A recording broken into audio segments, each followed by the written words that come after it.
For weeks, Brazil has been consumed by allegations of corruption and bribery at the highest level, involving politicians and business leaders. Não há reforma política!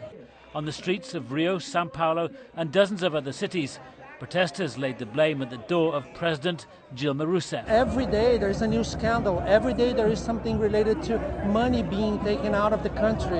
And we look at the hospitals and we look at the educational system and we look at all the security thing, and everything is really bad. Urging people onto the streets, these protesters want President Rousseff removed from office.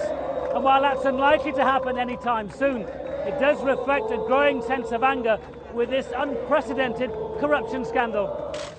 The president's been putting a brave face on it, recently inaugurating some of Rio's Olympic projects and saying the scandal's nothing to do with her. But for almost a decade, she was chair of the board at Petrobras, the state-controlled oil giant once valued at more than £200 billion and the engine behind Brazil's economic growth.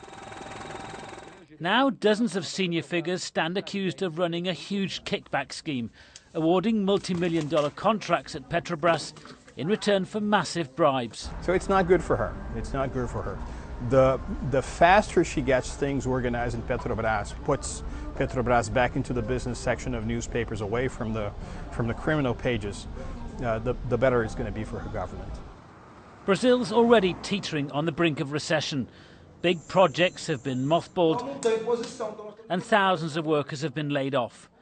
Petrobras is also being pursued in the international courts by British and American pension funds and corporate investors for billions of dollars in damages. The victims, as far as we're concerned, are the investors, and that's what our duty is, to try to both get back money for investors, see if we can also institute corporate governance reforms to make sure this kind of thing doesn't happen again. With her approval ratings at a record low and more protests planned, this is certain to be a tough year for President Rousseff. Ura Davis, BBC News, Rio.